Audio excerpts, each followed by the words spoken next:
केंद्र सरकार के बाद अब हरियाणा सरकार का बजट पेश होने वाला है और बजट को लेकर लोगों की किस तरह की उम्मीद है, इस पर बात करने के लिए हमारे साथ फरीदाबाद के तमाम लोग मौजूद हैं। इनसे जानते हैं कि बजट को लेकर ये क्या सोचते हैं, क्या उम्मीदें हैं सरकार से और कितना विश्वास इस बात का कि सरकार उन उम्मीदों पर पूरा उतरेगी। कैसी उम्मीद है? मेरे को तो बहुत अच्छी उम्मीद है, पॉजिटिव उम्मीद है और लगता भी है सरकार बहुत अच्छा बजट लेके आएगी और शिक्षा पे बहुत ज्यादा आगे बढ़ावा मिलेगा। शिक्षा में आपको क्या लगता है, क्या विशेष होने की जरूरत है जो सरकार को करना चाहिए? पिछले काफी टाइम से सरकार स्किल डेवलपमेंट को लेकर बहुत ज्यादा अच्छा रोल प्ले कर रही है और मुझे लगता है कि इस बार भी स्किल यूनिवर्सिटीज टाइप की चीजें और आगे बढ़ेंगी और बच्चों को स्किल्स जितने से ज्यादा बढ़ पाए। साहब आप बताइए, किस तरह की उम्मीदें हरियाणा सरकार के इस बजट से? हरियाणा सरकार से हमें उम्मीदें तो बहुत हैं और वो जरूर हमारे वादों पे और हमारे उन पे इरादों पे जरूर खरा उतरेंगे। हम यही उम्मीद करते हैं और वो अपना अच्छा बजट पेश करें ताकि जनता और जनार्दन जो है वो खुश हो सके। किस क्षेत्र से जुड़े हैं आप? क्षेत्र तो सारे हैं, आध्यात्मिक भी है और एजुकेशनल भी है। आध्यात्मिक में तो बहुत कुछ कर रही है जनता पार्टी, लेकिन रोजगार और जो साफ सफाई है शहर की उस पर ज्यादा ध्यान नहीं दे पा रहे। कृपया उन पे भी ध्यान दें।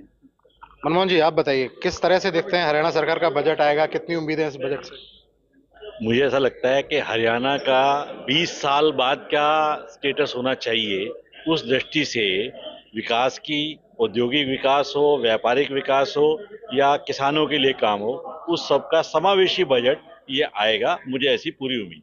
मुख्यमंत्री खुद निकले, हम देख रहे हैं कि पिछले काफी समय से मुख्यमंत्री मिलते हैं, लोगों के बीच में जाते हैं, उनसे जानते हैं कि क्या होना चाहिए बजट में। आपको लगता है कि जब लोगों के बीच में जाते हैं तो उस बजट में उसका कोई फर्क होता हुआ नजर आता है और इस बार जो कवायद हुई है उसमें कुछ असर नजर आएगा?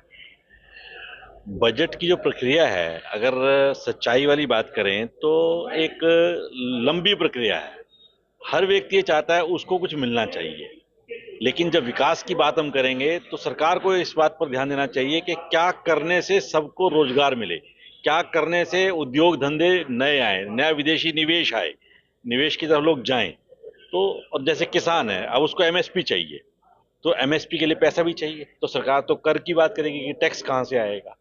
जो ऑफिशियल्स हैं, सारे जो ब्यूरोक्रेसी होती है, रेवेन्यू पर उसका ध्यान होता है, लेकिन सरकार कल्याणकारी है, इसलिए उसको कल्याणकारी राज्य की दृष्टि से काम करना है, तो सबका ध्यान करते हुए समावेशी बजट लेकर आएगी, मुझे पूरी उम्मीद है। सबका साथ सबका विकास वाला काम होता हुआ नजर आएगा। आप बताइए, ये जो लगातार हरियाणा में एक नई पहल शुरू हुई कि मुख्यमंत्री लोगों के बीच में जानते हैं, तमाम वर्गों के बीच में जाते हैं, लोगों से मिलते हैं, उनकी बात जानते हैं, इसका कुछ फर्क बजट पर पड़ता हुआ नजर आ रहा है? बहुत बहुत फर्क होगा, क्योंकि मुख्यमंत्री जो पहल करते हैं ना, तो वो पहल डाउन द लाइन जाती है और अफसरों को भी इस बात का इल्म हो जाता है कि भाई हमारे मुख्यमंत्री साहब जनता के बीच में जा रहे हैं, वहां से प्रॉब्लम्स देख रहे हैं। और मैं समझता हूँ जो मोदी जी ने सेंट्रल बजट पेश किया था, उसी में मैं समझता हूँ सभी राज्यों को उन्होंने इतना दिया है कि भाई राज्य वो पैसा कहाँ जाएगा। अगर राज्य को 4 गुना, 5 गुना, 10 गुना पैसा मिल रहा है पिछले 10 साल की बनिस्बत, तो वो पैसा जनता में ही लगने वाला है। आप फरीदाबाद शहर को देखिए, डेवलपमेंट चारों तरफ हो रहा है, ब्रिजेस बन रहे हैं, सड़कें बन रही हैं, कनेक्टिविटी देखिए, नोएडा से, गुड़गांव से, कहीं से भी आप कनेक्टिविटी देखिए, कनेक्टिविटी रोज नए नए रोज ब्रिज बन रहे हैं, कनेक्टिविटी बेटर होती जा रही है। और मैं समझता हूँ ये मतलब ये हरियाणा सरकार ही कर रही है फरीदाबाद में जो हो रहा है।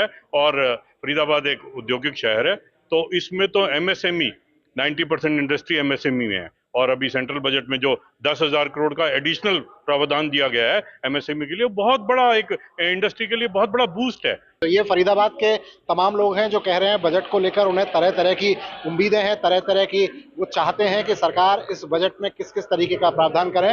लेकिन एक बात है, जो लोग कहते हुए नजर आते हैं, उनका कहना यह है कि सरकार सही दिशा में आगे बढ़ रही है और उम्मीद इस बात की कि ये देश का जो बजट आएगा, हरियाणा का जो बजट आएगा, ये बजट विकास को और आगे बढ़ाने वाला होगा। दीपक गौतम, सूर्य समाचार, फरीदाबाद।